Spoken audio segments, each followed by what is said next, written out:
Question है आपके सामने, एक न्यूमेरिकल है। Kinetic viscosity of air at 20 degree C is given to be 1.6 multiply 10 to the power minus 5 meter square per second. Its kinematic viscosity at 70 degree C will be approximately, इस word का ध्यान रखना, approximately पूछा है। जब ऐसा question आपके सामने आ जाए, आप ये देखिएगा आपको क्या क्या दिया गया है। आपको यहाँ पर काइनेमेटिक विस्कोसिटी दी है, इसको न्यू वन से मैं दिखाऊंगा कितनी दी, 1.6 multiply 10 to the power minus के 5 मीटर स्क्वायर पर सेकेंड। अच्छा, और टेम्परेचर किस टेम्परेचर पर है ये, T1 20 डिग्री C पर। तो मैं इसको केल्विन में चेंज करूंगा। 20 को मैं 273 जैसे ही मैं जोड़ूंगा, 3 का 3, 7 और 2 9, 293 केल्विन मुझे यहाँ पर देखने को मिलता है। अच्छा, इट्स काइनेटिक विस्कोसिटी मतलब आपको μ2 फाइंड करना है, किस टेम्परेचर पर फाइंड करना है। T2 यहाँ पर दे दिया 70 डिग्री C, इसको भी मैं केल्विन में चेंज करूंगा। तो 70 में मैं 273 जोड़ूंगा, तो यहाँ पर हो जाएगा 3 7 7 14, 343 केल्विन हो गया। तो अब सीधी सी बात है, जो नॉर्मल बच्चा होगा उसको सिर्फ इतना याद है कि kinetic viscosity mu upon rho के बराबर होती है, यानी डायनेमिक विस्कोसिटी अपॉन डेंसिटी के इक्वल होती है। लेकिन में टेम्परेचर का पंगा आ गया। तो सबसे पहले कुछ बातें मैं आपको बता दूं। फॉर गैस के लिए दोनों की वैल्यू आपको पता होनी चाहिए। जो डायनेमिक विस्कोसिटी होती है वो टेम्परेचर के स्क्वायर रूट के डायरेक्टली प्रोपोर्शनल होती है। जैसे जैसे आप टेम्परेचर बढ़ाते हो वैसे वैसे जो डायनेमिक विस्कोसिटी वो भी बढ़ती है गैस के लिए। लिक्विड में उल्टा है। अगर मैं बात करूं यहाँ पर डेंसिटी की, डेंसिटी होती है इस T के इनवर्सली प्रोपोर्शनल। जैसे जैसे आप टेम्परेचर बढ़ाते हो किसी गैस की जो डेंसिटी है वो कम होती जाती है। अब इन दोनों चीज़ का प्रयोग मैं यहाँ पर करूँगा, तो यहाँ पर जो काइनेटिक विस्कोसिटी डायरेक्टली प्रोपोर्शनल हो जाएगी। म्यू की जगह मैं लूँगा √T और रो की जगह मैं लूँगा 1/T। ये ऊपर जाएगा और न्यू डायरेक्टली प्रोपोर्शनल हो जाएगा T की पावर 3/2। ठीक है ना, 1/2 पावर तो ये थी और एक और आगे 3/2 होगी। अब यहाँ पर दिक्कत क्या है, ये आपको चीज़ें क्लियर करूँगा।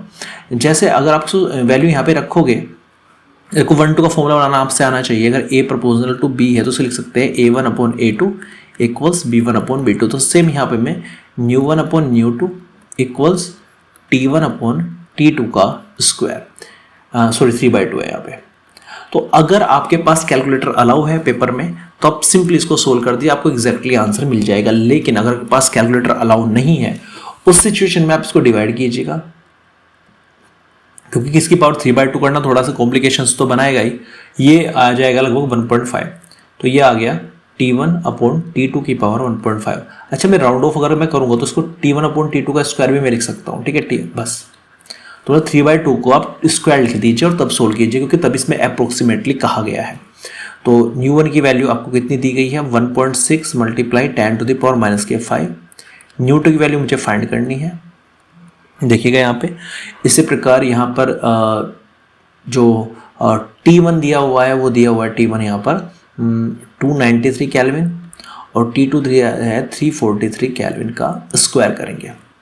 अब आपको सोल्व करना है। सोल्व करने के लिए आप एक काम क्रॉस मल्टीप्लाई कर दीजिएगा। 𝜇2 हो जाएगा यहाँ पे 343/293 का square into 1.6 multiply 10 to the power minus के 5। सोल्व करना है। देखो आगे तो कैलकुलेशन है आपकी अपनी।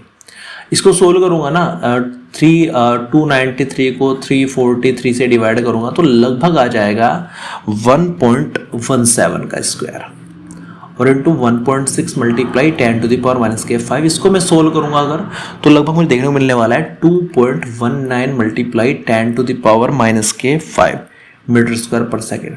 अच्छा, राउंड ऑफ करूंगा, ये 9 इधर आकर एक बढ़ा देगा यहाँ पे तो हो जाएगा 2.2 multiply 10 to the power minus के 5 मीटर स्क्वायर पर सेकेंड। तो इस हिसाब से ए ऑप्शन यहाँ पर सही आ जाता है, 2.2 multiply 10 to the power minus के 5। तो कभी कभी ऐसा नहीं होता कि कंपटीशन में सीधे आपको डायनेमिक विस्कोसिटी दे दे और डेंसिटी दे दे, वैल्यू रखी सीधा आंसर आ गया। ऐसे तो बच्चा भी क्वेश्चन कर देगा, ऐसे तो छोटी क्लासेस में भी करते हैं। तो कहीं ना कहीं वो चीज़ों को थोड़ा सा हाई लेवल पे लेके जाएगा। इन दोनों को टेम्परेचर का फॉर्मूला आपको पता होना चाहिए, गैसेज में क्या होता है, दोनों की वैल्यू यहाँ पे रखनी है, सोल्व करना है और आंसर आपके सामने होगा। तो इस प्रकार ए ऑप्शन यहाँ पर सही हो जाएगा, 2.2 multiply 10 to the power minus के 5 मीटर स्क्वायर पर सेकेंड।